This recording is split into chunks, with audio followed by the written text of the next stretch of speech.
अश्विन कृष्ण पक्ष की प्रतिपदा तिथि से अमावस्या तक पितृपक्ष होता है। पितृपक्ष के पखवाड़े में लोग अपने पूर्वजों को याद करते हैं, उनके द्वारा किए गए उपकारों के लिए उनका आभार व्यक्त करते हैं। इस पूरी अवधि में खान पान, आचरण और व्यवहार में विशेष परिवर्तन अपनाने पड़ते हैं। इसमें नए और शुभ कार्य करना वर्जित है।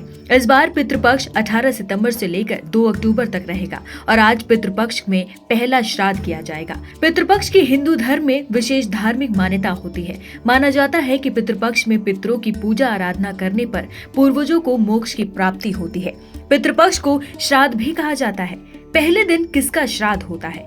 पितृपक्ष में पहला श्राद्ध प्रतिपदा तिथि का श्राद्ध होता है। ये श्राद्ध उन पितरों के लिए किया जाता है जिनकी मृत्यु हिंदू पंचांग के अनुसार प्रतिपदा तिथि को हो जाती है। इस दिन पितरों को तर्पण और पिंडदान किया जाता है। पंडित या पुरोहित की सहायता से श्राद्ध कर्म किए जाते हैं। परिवार के सदस्यों द्वारा पितरों की आत्मा की शांति के लिए प्रार्थना की जाती है और उन्हें श्रद्धांजलि अर्पित की जाती है।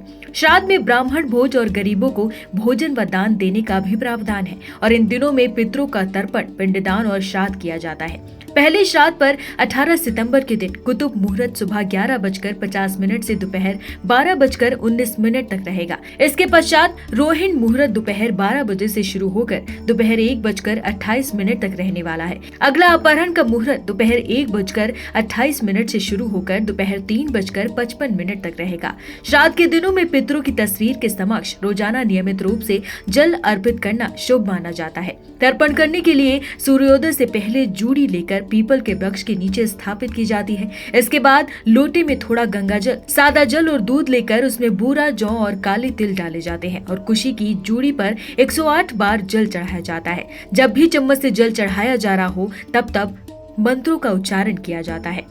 किन बातों का ध्यान रखना चाहिए? श्राद्ध के दिनों में मान्यता अनुसार कुछ बातों का ध्यान रखना बेहद जरूरी होता है। घर के सबसे वरिष्ठ पुरुष के द्वारा ही नित्य तर्पण यानी पितरों को जल चढ़ाने की विधि पूरी की जाती है। घर पर वरिष्ठ पुरुष सदस्य ना हो तो पौत्र या नाती से तर्पण करवाया जा सकता है। पितृपक्ष में सुबह और शाम स्नान करके पितरों को याद किया जाता है। पितरों का तर्पण करते हुए तीखी सुगंध वाले फूलों का इस्तेमाल न करने की सलाह दी जाती है और मध्यम सुगंध वाले फूलों का इस्तेमाल किया जाता है।